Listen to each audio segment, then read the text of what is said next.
강철의 연금술사 최고의 명장면 중 하나로 손꼽히는 NBA 최후.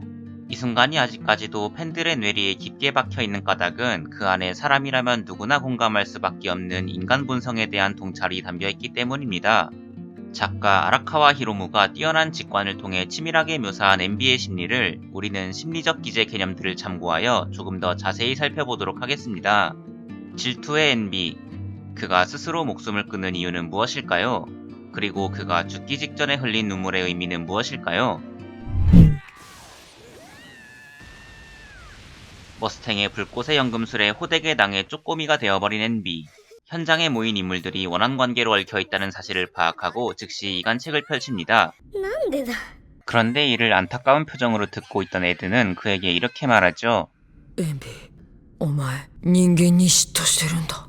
何度でも立ち向かう。周りが立ち上がらせてくれる。お前は、そんな人間が羨ましいんだ。 여기 에드의 통찰에서 드러나는 NB의 심리는 투사적 동일시라는 용어로 설명할 수 있습니다. 투사적 동일시는 대상관계 이론의 창시자 멜라니 클라인이 제시한 심리 기제입니다. 투사적 동일시에서 사람은 자기가 자각하지 못하는 자신의 어떤 측면을 상대에게 투사합니다. 그뿐만 아니라 자기가 상대에게 투사한 측면을 상대의 내면에 실제로 불러일으키려고 시도하죠.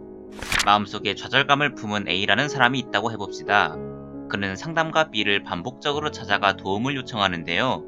B는 그때마다 A를 위해 적절한 방안을 제시합니다. 그런데 정작 도움을 요청하며 찾아왔던 A는 B의 제안에 비협조적으로 응하거나 거부하기를 반복합니다. 끝나지 않는 싸움에 결국 지쳐버린 B. 그는 동료 상담가들을 찾아가 A 때문에 낙담해서 이제 뭘 해야 할지 모르겠다고 털어놓습니다. 하소연이 이어지는 동안 동료들은 무력하고 곤경에서 빠져나올 수 없을 것만 같은 기분이 들었는데요. 이에 동료 상담가들은 B에게 이렇게 말합니다. 당신이 느끼는 그 낙담과 무력감이 바로 환자의 문제가 아닐까요? 자신의 좌절감을 마주하고 통제할 수 없었던 A는 그 감정을 B에게 전가한 것입니다. 그리고 실제로 그의 마음에 좌절감을 불러일으키기 위해 요청과 거부를 반복한 것이죠. 하지만 이 일화에는 사실 또 하나의 투사적 동일시가 등장합니다. 바로 B가 자신이 느낀 좌절감을 다시 동료들에게 넘겨버린 상황이 바로 그것이죠. 이처럼 본인도 자각하지 못하는 상황에서 진행되는 일종의 가스라이팅이라고 볼 수 있겠습니다.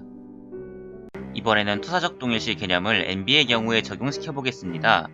인간을 벌레 보듯 하는 호문클루스들 중에서도 그 정도가 유난히 심했던 NB. 그는 인간을 집요하게 평가절하하고 타겟의 가장 소중한 사람으로 변신해서 인간의 유대감을 철저하게 유린하는데요.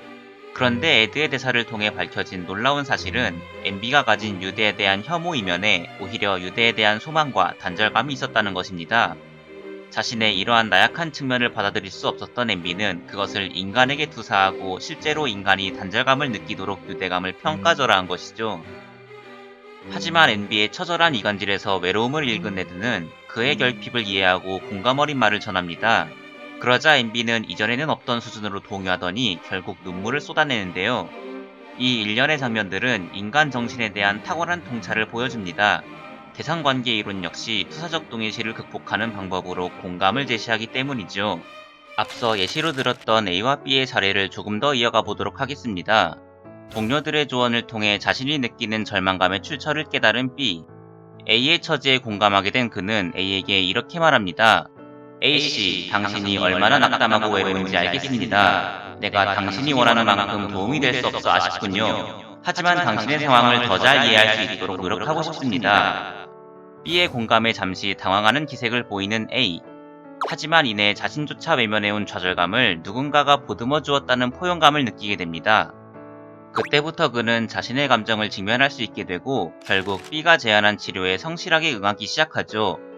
좌절감에서 시작된 투사적 동일시를 위로받은 기분으로 반전시킨 공감의 힘은 마치 마음의 흐름을 반전시키는 역전연성진과도 같습니다. 에드 역시 NB의 이간질이 유도하는 외로움을 느끼고는 그것이 바로 NB 본인의 감정이라는 것을 간파합니다. 그리고 NB에게 공감적 접촉으로 다가가죠. 본인조차 외면한 감정이 사실 받아들여질 수 있다는 것을 알게 된 NB는 드디어 자신의 솔직한 감정을 마주합니다.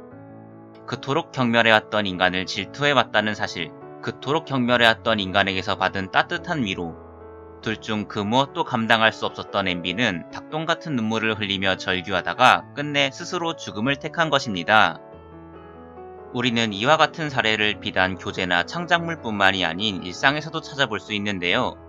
2018년 11월 한 지하철역에서 일어난 가슴 따뜻한 사연은 투사적 동일시를 치유하는 공감의 적절한 사례입니다.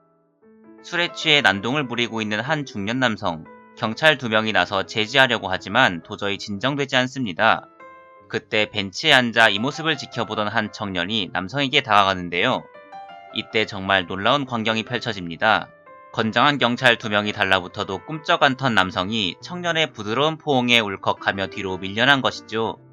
그리고 직전까지의 난동이 무색하게 청년의 어깨에 얼굴을 기대어 안정을 찾아갑니다. 어떻게 이런 일이 벌어진 것일까요? 청년은 남성의 고성 이면에 감춰진 좌절과 억울함을 감지했을 것입니다. 그래서 남성에게 공감으로 다가가 그가 자신의 나약한 감정을 마주할 수 있게 도와준 것이죠. 누구나 힘겹고 고독한 상황 속에서 마음 독하게 먹고 있다가 예상치 못한 순간에 공감받고 울컥한 경험을 기억할 것입니다. 우리가 NBA 최후를 아직까지 기억하고 있는 이유도 어쩌면 공감에 있진 않을까요? 인간인 우리가 품고 살아가는 모순을 그도 똑같이 품고 있었기 때문에, 그가 에드로부터 받은 위로에 우리도 똑같이 위로받았기 때문에, 인간도 아니었던 그의 마지막이 너무나도 인간다웠기 때문에 우리는 눈물을 흘리며 사라져간 그의 슬픔에 깊이 공감하고 기억하고 있는 것일지도 모릅니다. 이상으로 리뷰를 마치겠습니다. 재밌게 보셨다면 구독과 좋아요, 알림 설정까지. 지금까지 리뷰 바꾼 위험이었습니다. 시청해주셔서 감사합니다.